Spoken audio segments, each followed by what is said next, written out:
Magandang araw! Ngayon ay tatalakayin natin ang tungkol sa safety signs at ang kanilang kahulugan, klase at mga halimbawa. Bago tayo magsimula, ano nga ba ang safety sign? Ang safety sign o palatandaan ng kaligtasan ay isang simbolo, larawan o teksto na nagbibigay ng mahalagang impormasyon para maiwasan ang aksidente o sakuna. Layunin nitong magbigay babala, magpaalala o magbigay ng direksyon kung ano ang dapat gawin sa isang particular na lugar o sitwasyon. Ang mga safety sign ay madaling makilala dahil sa kanilang kulay, hugis at mensahe. Ngayon naman ay talakayin natin ang 4 na klase ng safety sign. Una ay ang warning signs. Ang hugis ng sign na ito ay patriangular o tatsulok. Ang kahulugan nito ay warning. Nagbibigay babala ito sa mga potensyal na panganib na maaaring magdulot ng aksidente. Ang kulay ng background nito ay dilaw at ang border at simbolo nito ay itim. Ang halimbawa nito ay ang madulas na sahig sign. Karaniwang inalalagay ito kapag basa o nililinis ang sahig upang iwasan ang posibleng pagkadulas ng mga tao. Narito ang iba pang halimbawa ng warning sign. Babala, mataas na boltahe. Babala, malakas na ingay. Babala, mapanganib na kemikal. Babala, panganib ng sunog.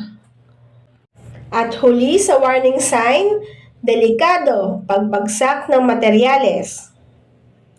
Ang pangalawa naman ay ang mandatory sign. Ang mandatory sign ay may hugis na bilog at ang kahulugan nito ay mandatory o nag-uutos na dapat sundin ang isang particular na aksyon o gawain para sa kaligtasan. Ang kulay ng background naman nito ay asul at puti ang mga simbolo o teksto nito. Ang isang halimbawa nito ay ang palatandaan na nagsasabing magsuot ng PPE helmet. Ang ganitong sign ay kadalasan makikita sa mga construction sites upang tiyakin na ligtas ang ulo ng mga manggagawa mula sa posibleng pagbagsak ng mga bagay. Narito ang iba pang halimbawa ng mandatory sign. Una ay ang sign tungkol sa pagsusuot ng safety glasses. Mandatory na pagsusuot ng safety footwear. Mandatory na pagsusuot ng safety gloves. Mandatory na pagsusuot ng ear protection. At ang panghuli ay mandatory ng paggamit ng seatbelt. Dumako naman tayo sa pangatlong klase ng safety sign. Ito ay ang prohibition sign. Ang prohibition sign ay may hugis bilog na may pulang border at diagonal na guhit. Ang kahulugan naman nito ay isa itong palatandaan na nagpapakita ng mga bawal gawin o ipinagbabawal sa lugar. May kulay itong pula at puti ang background nito at may itim na simbolo. Ang halimbawa nito ay ang bawal manigarilyo sign. Madalas ito makikita sa mga lugar na may posibleng panganib ng sunog tulad ng mga gasolinahan o opisina. Narito ang iba pang halimbawa ng prohibition sign. Una ay ang sign sa pagbabawal ng paggamit ng cellphone. Pangalawa ay ang pagbabawal mag-apoy o magsindi ng apoy. Pangatlo ay ang bawal tumawid. Pang-apat ay ang pagbabawal sa pagdala ng alak. At ang huli ay ang pagbabawal sa pagpapasok ng hayop.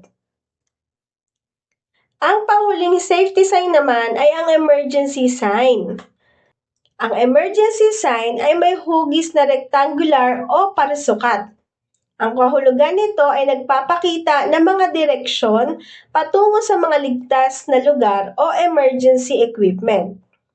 Ang kulay ng background nito ay berde at puti ang simbolo o teksto nito. Ang isang halimbawa nito ay ang emergency exit sign.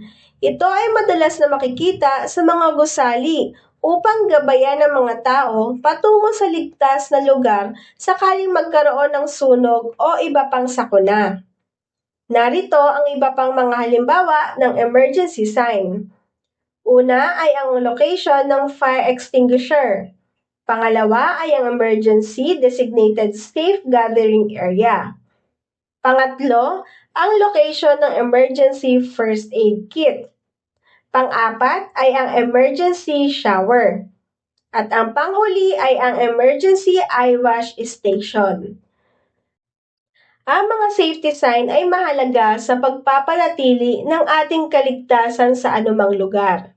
Ang pag-unawa sa mga ito, kasama ang kanilang hugis, kulay at kahulugan, ay nakatutulong upang maiwasan ng aksidente at masiguro ang tamang paggalaw sa mga mapanganib na sitwasyon.